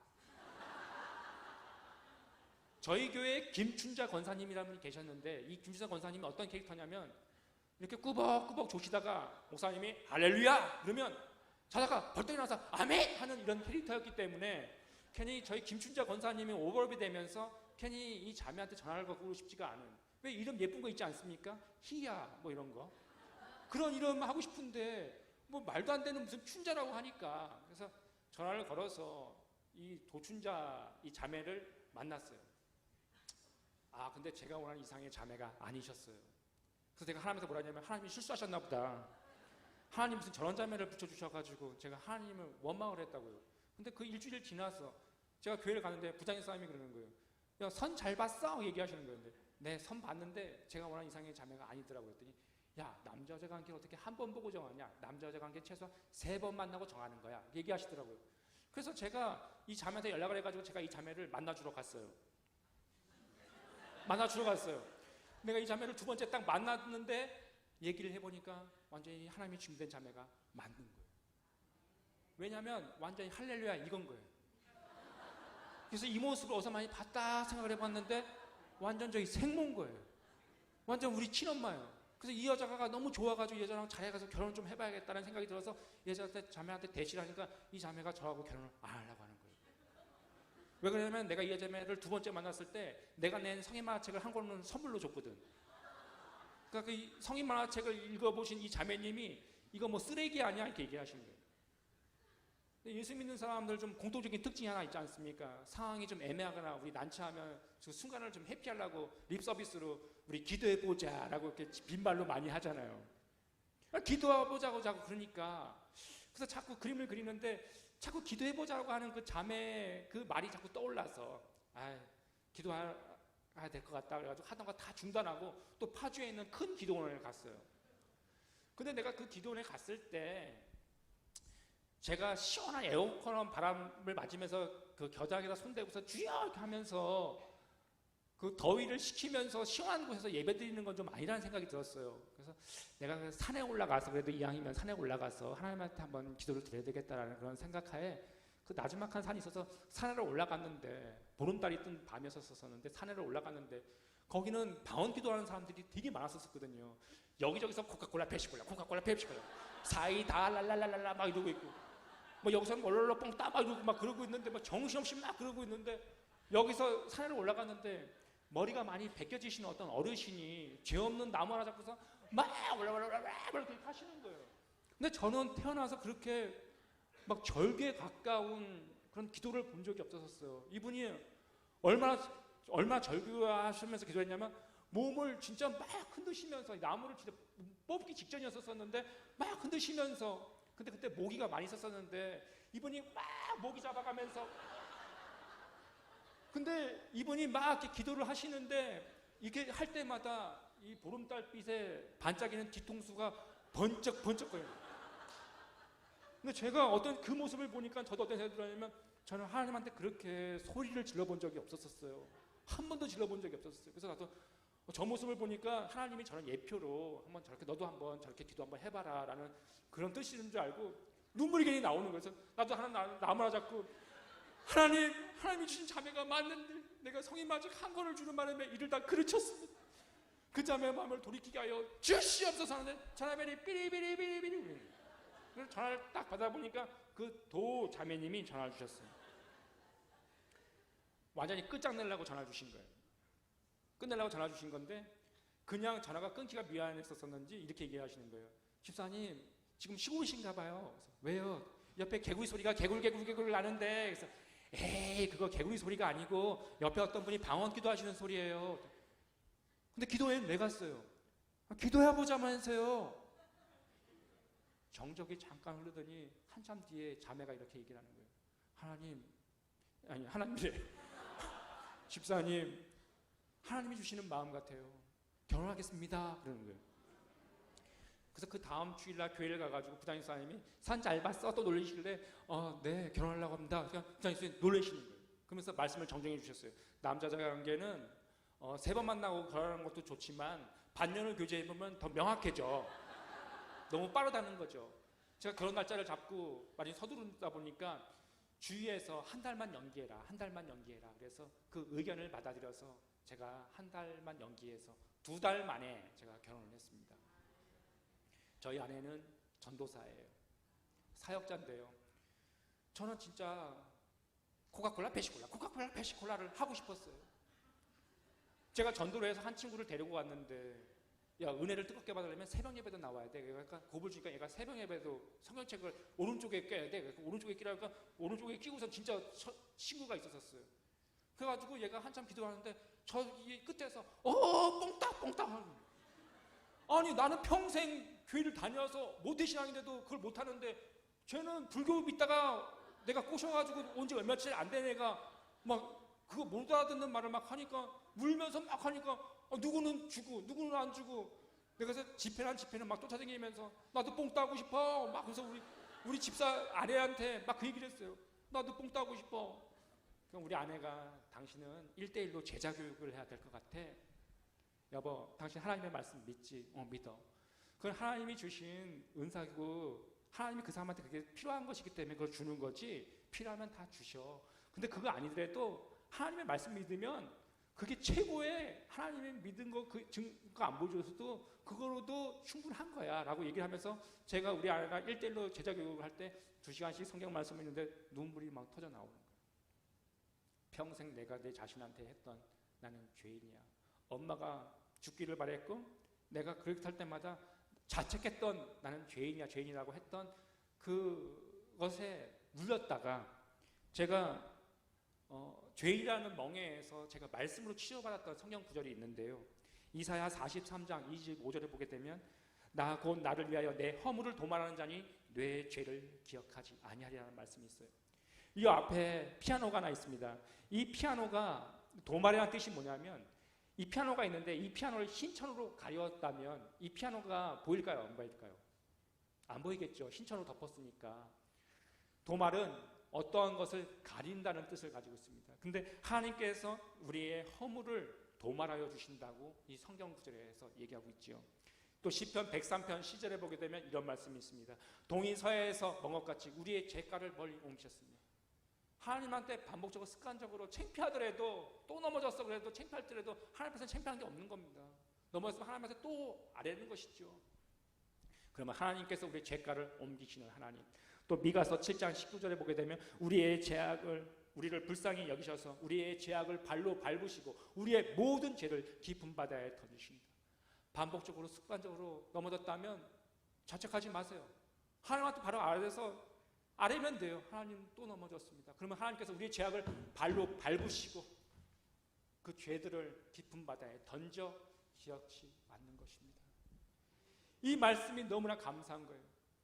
우리의 죄를 용서해 주신 것뿐만 아니라 더 나아가서 나의 죄를 용서해 주시고 우리를 의롭다고 칭해 주신 이 예수님의 의가 너무나 감사했어요. 로마서 5장 19절에 보면 이런 말씀이 있습니다. 한 사람이 순종하지 아니함으로 많은 사람이 죄인 된 것 같이 한 사람이 순종하심으로 많은 사람이 의인이 되리라. 첫 번째 한 사람은 아담으로 인해서 죄가 된 거고, 두 번째 한 사람은 우리 예수 그리스도인 것이죠. 갈라디아서 2장 16절 말씀이 있어요. 너무나 중요한 거. 사람이 의롭게 되는 것은 율법의 행위로 말미암이 아니요 오직 예수 그리스도를 믿음으로써 말미암은 줄 알므로 우리도 그리스도 예수를 믿나니 이는 우리가 율법의 행위로서가 아니고 그리스도를 믿음으로써 의롭다함을 얻으려 함이라. 율법의 행위로서는 의롭다함을 얻을 육체가 없느니라.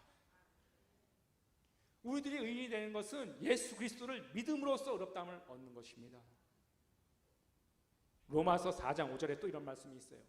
이를 아니할지라도 경건치 아니한 자를 의롭다 하시는 믿는 자에게는 그의 믿음을 의로 여기시나니. 이를 아니할지라도 우리가 구원받기 위해서 어떤 선한 일을 하지 않더라도 하나님께서 우리를 뭐라고 얘기하시냐면 로마서 8장 33절에 누가 능히 하나님께서 택하신 자들을 고발하리요 의롭다 하시는 하나님이시니 누가 정죄하리요. 하나님이 우리들을 자녀 삼아주시고 우리를 의롭다고 칭해주신 의가 너무 감사해서 내가 예수님의 의를 잊지 말아야지. 그래서 제 딸아이의 이름을 최의인이로 지었어요. 내가 우리 의인이한테, 의인아, 내가 너 시험 기간이니까 아빠 너 수업 마치고 올 때까지 너 방 청소하고 너 네가 해야 될 거 숙제 공부 좀 열심히 하고 있어라. 근데 제가 일 보고 집에 딱 들어왔는데 얘가 라면을 삶아 먹었는지 뭘 요리를 해 먹었는지 모르겠지만 그릇을 잔뜩 석가탑을 만들어 놓고 이불은 백두산을 만들어 놓으면 제가 우리 의인이한테 막 호통을 치지 않겠어요? 근데 대신에 우리 의인한테 그렇게 했다고 해서 내가 의인한테 죄인아 이렇게 하지 않지 않습니까? 마찬가지입니다. 하나님도 우리들이 잘못하면 의인아 하고 호통만 칠 뿐, 우리들이 또 잘하면 또 의인아 이렇게 할 뿐, 우리는 하나님의 자녀 예수 그리스도의 의를 덧입은 의인인 것입니다. 옆에 계신 우리 성도님들께 마지막 한번 축복하시겠습니다. 당신은 예수님의 의를 덧입은 의인입니다. 시작. 철로역정 맨 후반부에 보면 이런 얘기가 있습니다. 주인공이 해피엔딩으로 끝나고 나면 드라마가 끝나야 되는데, 철로역정의 주인공 크리스천이 천성에 들어가게 됐습니다. 그럼 이야기가 끝나야 되는데 한 사람의 이야기를 계속 보여줍니다. 그 사람의 이름이 무엇이냐면 무지라는 사람이 나옵니다. 이 무지가 천성 문 앞에까지 자기의 의로, 자기의 행함으로 천국 문 앞에까지는 가요. 하지만 그가 천사한테 얘기하죠. 통행증이 있습니까? 의의 옷도 입지 않았고, 예수님이 뭐라고 하시냐면 불법을 행한 자야 내가 도통 너를 모르겠다라고 그러면서 거기에 천국 문 앞에서 천사들에게 꽁꽁 묶여서 지옥에 가게 돼 있죠. 우리는 천국 문에 이를 때 우리의 의로 천국에 가는 것이 아니라 예수 그리스도의 의를 덧입고 천국에 가는 것이죠. 천국에 가서 제가 11조를 얼마 많이 냈고, 내가 천국에 가서 내가 교회를 이만큼 지었고, 하나님 다 아시잖아요. 아시죠. 하지만 그것이 천국에 가는 것을 결정해 준다는 것이 아닌 것입니다.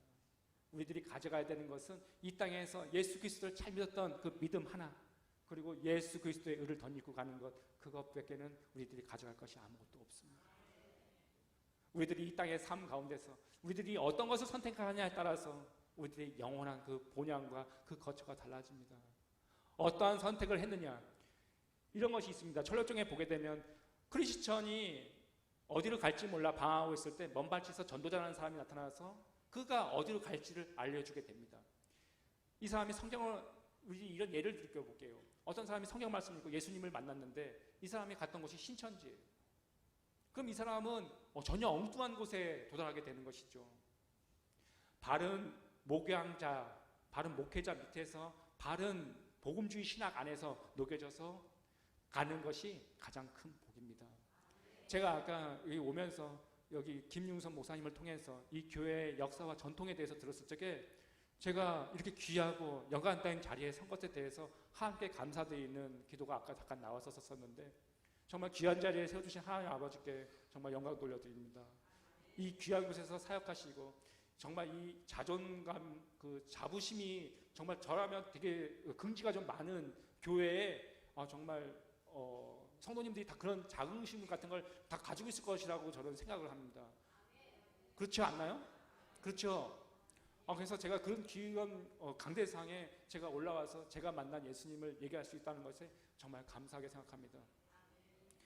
제가 철로역정을 만들어야 됐던 그 계기만 말씀드리고 시간이 많이 됐기 때문에 목사님 제가 언제까지 하면 될까요? 제가 이거 시간 카운터를 누르지 않고선 제가 지금 올라가가지고 제가 지금 얼마큼 했는지는 모르는데 할애해 주신다면 제가 그럼 하는 데까지 또 해보겠습니다. 제가 하루는 이런 생각이 들었었습니다. 아내한테 얘기를 했었어요. 이렇게 극적으로 나를 살려주셨는데 나는 지금까지 내가 뭘 해야 되는지 모르면서 기독교 쪽인 공과책만 지금 10년째 그리고 있는데, 합동 통합 예장 뭐 그런 곳에서 공과책만 만드는 사파만 그리고 있었습니다. 그런데 제가 우리 아내한테 그랬어요. 내가 하나님이 고쳤을 땐 틀림없이 뭔가 이유가 있을 텐데, 그 하만이 유대인 민족을 다 멸절해드리려고 했을 때 그 모로드게가 에스더 왕비한테 가서 왕비가 된 것이 이때를 위함이 아니겠느냐라는 그 성경 구절을 잡고 제가 하나님한테 기도를 드렸어요. 하나님, 저는 이때에 제가 무엇을 해야 됩니까? 라고 하나님께 여쭈어봤습니다. 그러니까 하나님께서 저의 어린 시절을 스쳐 지나가게 해주시는데, 앞자리에서 예수님 그려봐, 베드로 그려봐 했던 그 어린 시절이 생각나면서 저희 어머니 병상 머리맡에는 항상 두 권의 책이 있었습니다. 한 권은 성경책이었고 한 권은 철로역정이라는 약 380년 정도 지난 누렇게 뜬 그 책이 저희 작은 형 목양실에를 갔는데 어머니 유품 철로역정이 누렇게 바래가지고 40년 된 철로역정 책이 거기 꽂혀 있는 거예요. 내가 넣었다 뺐다 넣었다 뺐다. 거기는 사파가 그려져 있었던 그 천로역정 책이었었는데 가로로 된 책이 아니라 세로로 글이 써져 있던 천로역정 책이었었는데 이거를 내가 빼서 넣었다 뺐다 하니까 우리 작은 형이 내가 갖는 것보다 네가 갖는 게 낫겠다. 가져가라. 그래서 내가 말씀이 채워지기 전에 이 천로역정을 읽었을 때 도통 무슨 말인지 몰랐었던 이 천로역정을 내가 말씀이 채워진 상태에서 천로역정을 읽으니까 눈물이 쏟아져 나오는 거예요. 그 책 안에는 나랑 똑같은 사람이 나오는 거예요. 죄로 인해서 자신의 등에 무거운 죄의 짐을 짊어지고 나는 어디로 가야 할지 몰라 방황하고 있는 그 모습을 보는데 제 속에서 어떤 생각이 드냐면 이거를 만화로 그리고 싶다라는 생각이 내 안에서 열망이 싹트기 시작했었어요. 그래서 천로역정을 만들어야 되겠다는 생각하에 우리 아내한테 얘기했어요. 천로역정을 만들어야 되겠다라고 얘기하니까 천로역정을 만들기 위해서는 돈이 참 많이 필요한데요. 근데 제가 어떤 꾀가 들었었냐면 저희 선생님이 한국콘텐츠진흥원 회장님으로 계셨었어요. 저희 그때 이현재 선생님이. 그래서 선생님한테 가서 말을 잘하면 제자니까 잘 얘기하면 선생님이 그 꼴을 좀 지원할 수 있게 길을 열어주시겠지라는 생각하에 선생님한테 가서 얘기를 했더니 선생님이 제가 짠 콘티를 보시더니 고개를 가우뚱거리시는 거예요. 그러면서 뭐라고 하시냐면 이거 할렐루야냐? 그러시는 거예요. 네. 왜냐하면 제가 만든 천로역정에는 성경 구절을 찾아보는 것이 너무 다독성이 떨어지기 때문에 성경 말씀을 만화책 안에다가 성경 구절을 다 집어넣었어요. 그러니까 성경책을 만화책을 선생님이 검토해 보시더니 기독교 쪽은 밀어줄 수가 없다 그러시면서 저한테 역으로 제안을 주시는 거예요. 이 기독교적인 색채를 좀 더 다 빼가지고 이렇게 와라. 그래서 제가 우리 아내한테 가서 뭐라고 얘기했냐면 여보 여기 주인공 크리스천을 좀 크리스탈로 좀 바꾸고 그래서 각색을 해가지고 이렇게 갖다 주면 선생님이 국고지원금을 받게끔 지원을 해주신다네. 그러니까 선생님 우리 아내가 저를 아래 위로 한번 훑어보더니 저한테 딱 한마디 했어요. 여보 제자교육 한번 더 할래? 당신 내가 기도하라 그랬지? 기도해. 그래서 제가 그때부터 기도를 계속 했는데 저는 그때 초등부 교사로 있었었습니다. 근데 헌금송을 내는데 내게 있는 향유옥값 주께 가져와 하는데 눈물이 왈칵 쏟아지는 거예요. 제가 28살 때 죽을 수밖에 없는 그 인생 속에 찾아와 주셔서 살려주시고 아내까지 주시고 자녀도 주셨는데 그때 인생이 끝마칠 수밖에 없던 인생이었는데 내가 지금은 돈도 좀 있고 차도 있고 어디 돌아갈 수 있는 그 능력이 된다고 그때 그런 하나님의 은혜는 다 잃고 내 거를 움켜쥐려고 하는 그 모습을 보는데 내가 너무나 속물같이 느껴지는 거예요. 그 우리 아내한테 얘기했어요. 여보 이 전세방을 뺐으면 좋겠어. 그러니까 저희 아내가 아멘 그러는 거예요. 저는 그때까지만 해도 강남구 논현동 가로수길에서 살고 있었던 그 집을 빼서 경기도 광주 오포라는 곳에 가서 천로역정을 한참 그리기 시작했어요. 저는 제가 하나님 앞에 합당한 길을 걸어가고 있으니까 하나님이 나를 축복해 주셔서 나를 복되고 더 선한 길로 인도해 주시겠지라고 생각을 했는데 엎친 데 덮친다는 말이 있지 않습니까? 그림을 그리는데 오른손 검지인대가 퉁퉁퉁 붓기 시작했고 검사를 맡아보니까 오른손 검지인대가 끊어졌다는 거예요. 그림 그리는 작가에게 오른손 검지가 얼마나 소중합니까?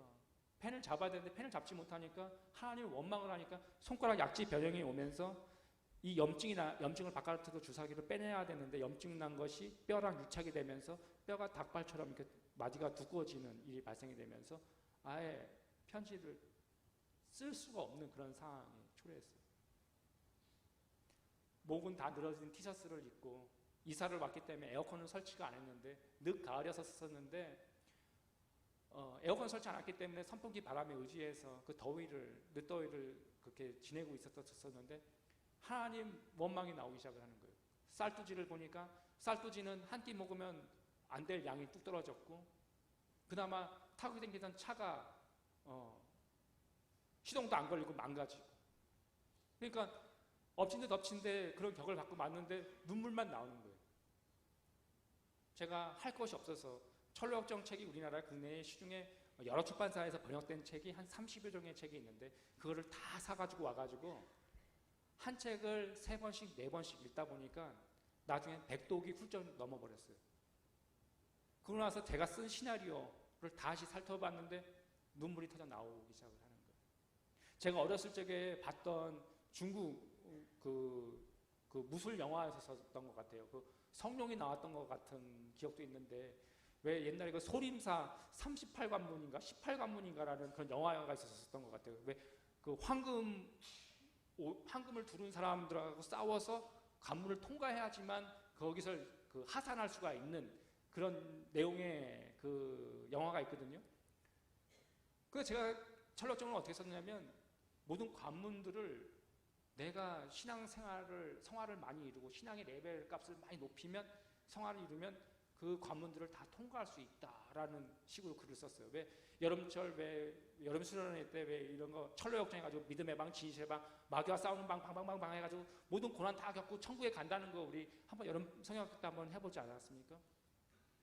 내가 관문을 이렇게 통과해야지만 그걸 통과한다라고 식으로 나중에 이걸 읽어보는데 눈물이 터져 나오는 거예요.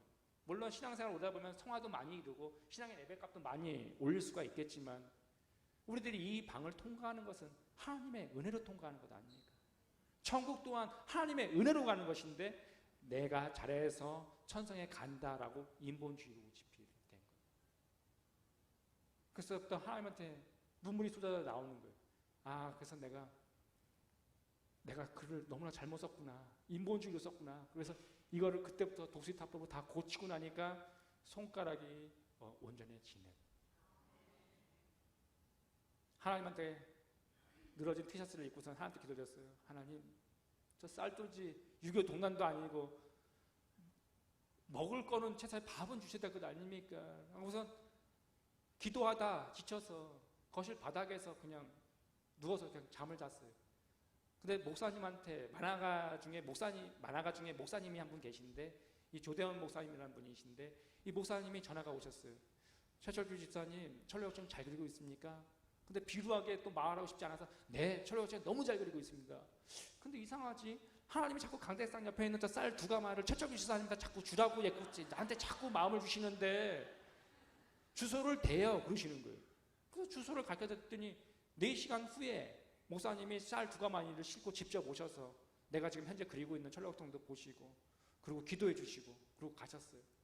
아내가 퇴근해가지고 계단을 총총총총 이렇게 올라오는데 웬 쌀 가마니가 2가마니가 있어? 하나님이 주셨어. 얘가 얘기를 하니까 우리 아내도 다 듣고 나서 정말 하나님이 주셨다라고 해서 너무 기뻐하시는 거예요. 그 다음날 금요일이 됐는데 저희 부서 초등부 부서 목사님이 이진 목사님인데 목사님이 정읍에서 올라오면서 잠깐 내려오라고 하는 거예요. 그래서 1층에 내려가서 대문을 딱 열었더니 목사님 양어깨에 20kg 쌀가마니 2개가 잔뜩 있는 거예요. 그래서 그걸 받아가지고 쌀가마니 쌓은 데가 딱 쌓아놨어요. 아내가 또 퇴근하고서 계단을 또 올라오는데 쌀가마니 2가마니 딱 보고 하나님이 주셨나 보지? 하나님 아버지가 주셨어. 내가 이렇게 얘기했어요. 그날 저녁 때 밤새도록 그 시골이기 때문에요. 문을 닫고선 기타를 치면요. 주변 사람들 방해가 되질 않아요. 새벽 2시까지 기타를 치는 거예요. 하나님을 찬양하는 거예요. 예수님 찬양하는 거예요. 저는 조지 물러가 하나도 안 부러웠어요. 내가 하나님한테 나의 필요를 구했는데 하나님이 눈을 보여주시니까 하나님이 나의 철로역정 이 그리는 거를 너무 기쁘게 하나님이 이렇게 봐주시는구나 라는 그런 생각하에 그냥 찬양이 절로 나왔어요. 토요일이 됐는데 저희 아버지가 벌초를 마치고 집에 들렸다가 가신다고 그러시는 거예요. 작은 형한테 연락이 왔어요. 그리고 아버지가 집 앞에서 문을 여셨는데 검은 머리보다는 흰 머리가 더 많아지신 저희 아버지께서 내리셔가지고 네가 젊었을 때는 그렇게 갈 바를 몰라서 방황하더니 네가 예수님한테 사로잡혀서 살아가는 이 모습 나는 아들 중에 네가 가장 자랑스럽다. 네가 이 고난의 길을 통과하고 나면 하나님이 너를 복되고 너를 복되고 축복해 주실 것이다 라면서 저를 안고선 그리고 가셨어요. 그러면서 가시면서 아버지가 금일봉으로 쌀 2포를 주시고 가셨어요. 아내가 퇴근하고 계단을 총총총총 올라오는데 또 하나님 아버지가 주셨나 보네. 아니야 우리 아버지가 주셨어. 주일날이 됐는데 왠지 모르는 설레임이 내 안에 가득 차기 시작했어요. 설레임을 가득 안고 주일날 예배를 드리고 갔는데 나오려고 하는데 유치부 이 집사님이 저를 딱 잡으시면서 이렇게 얘기하시는 거예요. 집사님 햇살이 올라오는데 나눠 먹으려고요. 트렁크를 여세요. 그래서 트렁크를 열었더니 한 가마를 넣어주길래 그걸 받아가지고 쌀가마니 쌓아진 데가 딱 갖다 놓으니까 쌀가마니가 7가마니가 됐어요. 7 완전수. 하나님이 하셨다는 거죠. 세상 사람들은 우연의 일치라고 얘기를 해요. 하지만 우리 예수 그리스도를 믿는 사람들 안에는 어떠한 만남이든지 어떠한 것이라든지 우연의 일치라는 것은 하나님 하나도 없습니다. 하나님의 섭리와 예비함 속에 살아갈 뿐 우연의 일치라는 것은 하나도 없습니다. 해가 바뀌어서 특세를 가야 되겠는데 하나님이 쌀뜨지 사건을 보여주시니까 하나님을 귀로만 듣다가 눈으로 보는 것만 같아요. 제가 어떤 생각이 들었었냐면 아침에 특세를 가야 되겠는데 차 시동을 딱 거니까 시동이 안 걸리는 거예요. 그래서 올라가가지고 여보 차가 맛이 갔다 어떡하지? 그런데 저희 아내는 사역자이기 때문에 교회를 가야 되는데 이러지도 못하고 저러지도 못하고 발을 동동동거리고 있을 때 제가 어떤 생각이 들었냐면 돈이 없으면 그 초현실적인 이상한 행동을 하는데 제가 어떤 행동을 했냐면 차 엔진 번네트에다가 엔진에다가 안수기도를 했어요. 나사렛 예수의 이름을 먹는 시동이 걸릴지어다. 시동이 걸리는 거예요. 그래가지고 그 안수기도로 얘를 6번 살려내고 7번째는 얘가 완전 맛이 가가지고 이제 7번째는 폐차를 했지만 때에 따라서 하나님이 기도를 하면 그때마다 응답을 해주시는 거예요. 정말 그때는 어떤 생각이 들었었냐면 정말 하나님을 눈으로 보는 것 같았었어요. 내가 돈이 그렇게 필요하고 의인이가 짜장면이 먹고 싶다고 하는 거예요. 짜장면 한 그릇 4,500원 하는 거 그거를 못 사줘서 그래서 내가 이번 토요일 날 아빠랑 먹으러 가자. 아내가 퇴근하면서 큰 인심 쓰는 것처럼 10,000원짜리 한 장과 1,000원짜리 5장을 주면서 맛있는 거 사 먹어 딱 그러시는 거예요. 그래서 아내님한테 감사해서 그 돈을 받아서 우리 의인이들 손을 잡고 아지랭이가 너무 더운 여름이었는데 아지랭이가 도로 아스팔트에서 막 올라오는 그 길을 스리퍼를 끌고선 반대편 짬뽕의 달인이라는 저희 그 중국집 이름이 있었었는데 그곳에 들어가서 짜장면 2그릇을 시켰는데 우리 의인이가 좀 영광스럽습니다. 아빠 저기 아저씨들이 저거 먹는 건 뭐야? 탕수육이라 그래. 우리는 안 되겠지? 안 되겠는데 돈이 있을 때 죄 짓는 곳을 향해서 썼는데 정작 철로역정을 그리려고 할 때는 그만한 돈조차도 사줄 수가 없는 내가 안 먹더라도 자녀 주는 것이 배부르지. 그럴 때쯤 화실 선배한테 참 전화가 많이 왔어요. 야 스케치 한번 해주면 1,000,000원 줄게. 한 권만 만들어주면 2,000,000원 줄게. 할 수 있는데 안 하는 것과 그거를 안 하려고 따라서 그냥 고생을 자처하는 것은 저는 결이 다르다고 생각해요. 정말 거룩하고 흠없이 하나님 앞에 똑바로 서보려고 하는데 주위에서 성인만한 크리스찬 제안은 더 많이 들어오고 돈은 더 많이 주겠다는 제안은 더 많이 들어오고 마치 철로역정에 나오는 주인공 크리스처럼 이 사람도 만나서 잘못돼서 이용당하고 다시 돌이켜서 다시 좁은 길로 다시 돌아오기까지 수많은 연단과 그 방황의 시간이 너무나 많이 있었습니다. 그것을 일일이 다 얘기하면 너무나 많지만 제가 자동차 샀던 그 이야기 하나 하고 그 마지막 얘기를 또 하나만 더 하고선 마치고자 합니다. 제가 어떤 생각이 들었었냐면 하나님이 기도하면 새 차는 아니더라도 중고차 하나 주시지 않을까라는 그런 생각이 들어서 하나님 제가 제 차 이름을 그랜저의 그 저에다가 제가 타고 있었던 차가 그 레간자인데 레간자에다가 그 저를 붙여서 레간저 이렇게 부르면서 제가 스스로 제가 이렇게 부르고 다녔던 차가 있었었는데 이 차가 사망을 하시면서 제가 이제 그 매그너스에다가 저를 붙여서 그 그랜 저를 또 붙여서 메간 나이저라고 내가 이렇게 지어서 불렀던 저의 그 차가 있었었는데 이 메간 나이저가 폐차가 되면서 이제 차가 없으니까 오고 갈 데가 없어서 저희 아내가 수원 간교에서 전임 사역자가 되어서 오포까지 출퇴근을 하는데 버스에서 시달리다 보니까 3시간을 이 아내가 차 안에서 이렇게 서서 고초를 당하고 집에 오면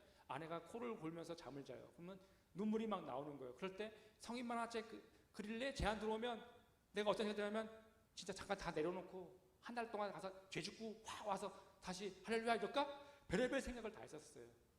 근데 나의 손가락 2마디를 끊으셨던 분이 내가 이걸 했다가는 하나님이 손모가지를 요번에 완전히 이렇게 하지 않을까라는 그런 생각이 들었었어요.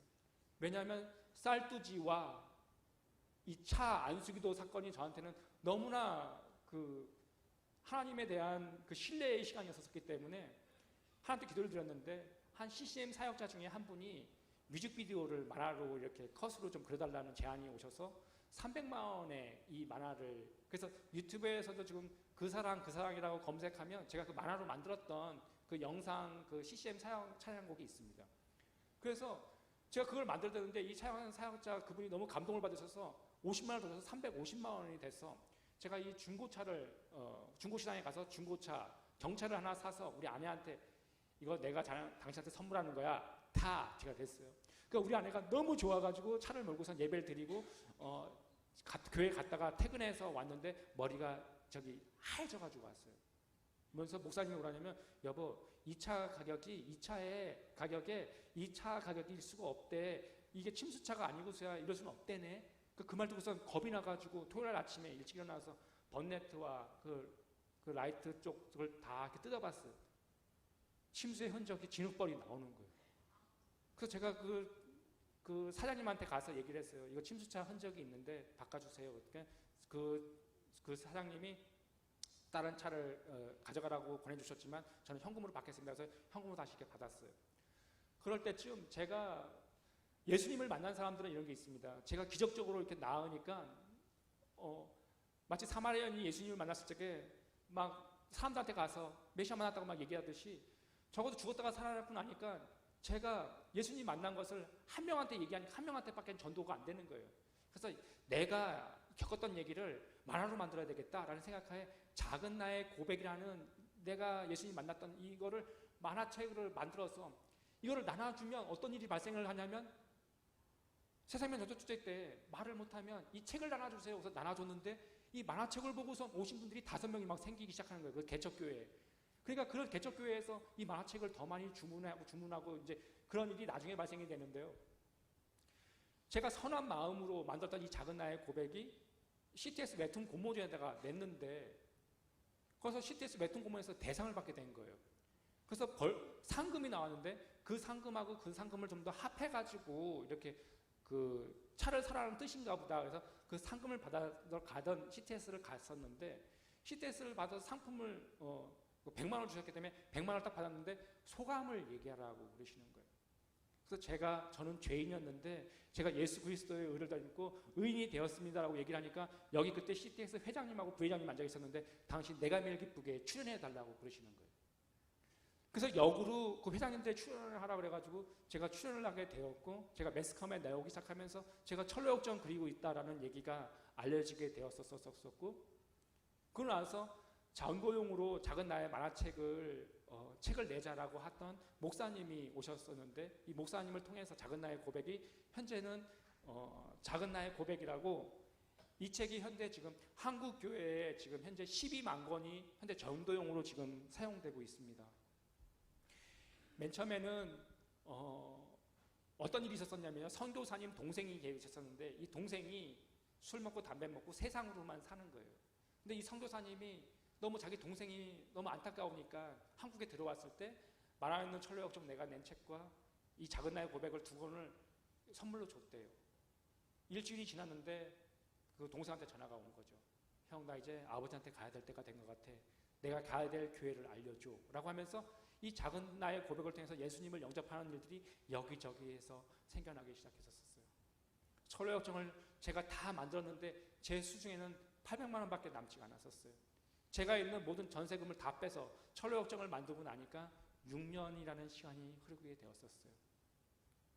제가 예수님을 믿지 않는 사람들한테 너무 광적인 신앙심을 산다라고 얘기를 들었다면, 광이라는 소리를 들었다면 제가 덜 그랬을 텐데 나중에 이루 비루하고 남루한 시간이 너무 길어지다 보니까 심지어 같은 예수님을 믿는 사람들조차도 저렇게 좀 무디고 곰디게 저렇게 신앙생활 할 필요까지 있나라는 그런 무마다한 소리도 좀 참 많이 들었었어요. 근데 철로역정이 마침과 동시에 저에게는 어떠한 일들이 발생되기 시작했었냐면 지금 방송시에서는 그 사진을 좀 보셨으면 좋겠습니다. 그 존 번연 박물관이라는 거 있는데 그 사진 3장이 있는데 그 사진을 좀 띄워줬으면 좋겠습니다. 영국의 그 베드포드 에스토우 지방에 가보면 그 원작자 그 존 버년을 기리기 위해서 그 박물관이 있습니다. 근데 그 박물관 그 서고 그 마지막 그 서고 맨 밑에는 제가 그린 만화는 철력정 그 책이 서고의 맨 하단에 이렇게 배치되어서 지금 관람객들을 지금 만나고 있는데요. 맨 처음에 시작은 저의 처음의 시작은 성인 만화로 제가 시작을 했었지만 나중에 하나님께서 저를 붙잡아 주셔서 철로역정의 뜻을 풀이하게 되면 하늘천 길로 진할역 길정을 써서 천국 가는 길에서 겪었던 일들에 대한 기록이라는 뜻입니다. 우리들이 이 땅에 살면서 예수 그리스도를 인격적으로 만나게 되면 우리들이 예수님을 만나는 동안 수많은 사람들을 예수님을 믿는 수많은 순례자들을 만나면서 우리들은 천성에 이르게 되는 것입니다. 나 혼자만 철로역정 1부만 있고선 나 혼자 구원을 얻기 위해서 가는 것이 아니라 철로역정의 두 번째 이야기는 뭐냐면 교회 연합을 얘기하고 있습니다. 우리가 교회가 아니겠습니까? 우리 각 교회가 같은 성도끼리 연합이 되어서 우리들은 천성에 이르는 것입니다. 우리들이 신앙생활할 적에 나 혼자만 독단적으로 신앙생활하는 것이 아니라 성도 안에서 연합된 가운데서 우리들이 천성을 향해 나아가는 진정한 순례자의 삶 살아가시기를 간절히 소망드립니다. 이 눈에는 아무 증거 안 보이고 이 귀에는 아무 소리 안 들려도 우리들이 의지해야 되는 것은 천성 가는 그날까지 의지해야 되는 것은 하나님의 말씀만을 의지하는 것입니다. 어렸을 때 이런 기억입니다. 학교가 마치자마자 동네 아이들과 공터에 나가서 땅 따먹기, 망까기, 오징어 니사 맨 마지막에 하는 것은 땅 따먹기를 했었습니다. 영토 확장이 제법 많이 이렇게 됐을 때 친구들의 어머니들이 나오셔요. 한두 명씩. 그러면서 뭐라고 하시냐면 이렇게 얘기해요. 철수야 밥 먹어라, 민수야 밥 먹어라 그러면서 한 명씩 이렇게 데려가요. 그러면서 저희 어머니도 여지없이 나오셔서 이렇게 이야기합니다. 철규야 밥 먹어라. 그러면 수많은 땅덩어리 이 땅의 것들 다 내려놓고 들어가서 어머니의 식사 자리에 들어갔던 그 일이 지금도 기억납니다. 하나님도 우리의 인생 가운데서 철규야 집에 가자라고 하는 그 순간이 기필코 오고 맙니다. 우리는 천성 가는 그날까지 순례자의 영성을 가지고 오늘만 순례길을 걷는 것이 아닙니다. 우리들의 육체의 장막이 다 새해질 때까지 걷고 또 걷고 천성에서 다 같이 만나는 우리 산길교회 성도님들이 되시기를 간절히 소망드립니다. 제가 기도하고 나면 마지막 영상 보여주시면 감사하겠습니다. 사랑의 하나님 아버지 감사합니다. 이 귀한 자리에 세워주신 것 정말 감사합니다. 정말 하고 싶은 말이 너무나 많지만 너무 두서없이 전한 것도 있지만 하나님의 은혜 아래를 다 보듬어 주시고 가려 주셔서 저의 부끄러운 것은 다 가려 주시고 오로지 예수님 만났던 그 얘기들만 기억에 남을 수 있도록 하나님 은혜를 나려 주시옵소서. 이 재단에서 구원의 복음이 증거되게 하여 주시고 여기 앉아있는 성도들의 자리가 예수 그리스도의 의를 덧입은 의인들이 차고 넘치게 하여 주시옵소서. 그렇게 행하실 우리 주 예수님의 이름으로 기도드렸습니다. 아멘. 성인만 같은 거 안 그리겠다라고 그렇게 얘기했죠. 그러고 났는데 수술하는 그 당일날 아침에 진짜 폐가 정상으로 돌아온 거예요. 다시 살아가지고 나왔는데 이게 죄인지도 모르면서도 그냥 습관적인 그림이다 보니까 또 이렇게 그림을 그렸어요. 근데 내가 어떤 생각이 들었냐면 성경 말씀을 읽는데 내가 완전히 큰 죄를 저질렀더라고요. 이게 성인 만화책 냈던 이게 죄덩어리인데요. 이걸 남겨둔 이유가 있어요. 다시 안 하려고. 다시 이렇게 안 넘어가려고.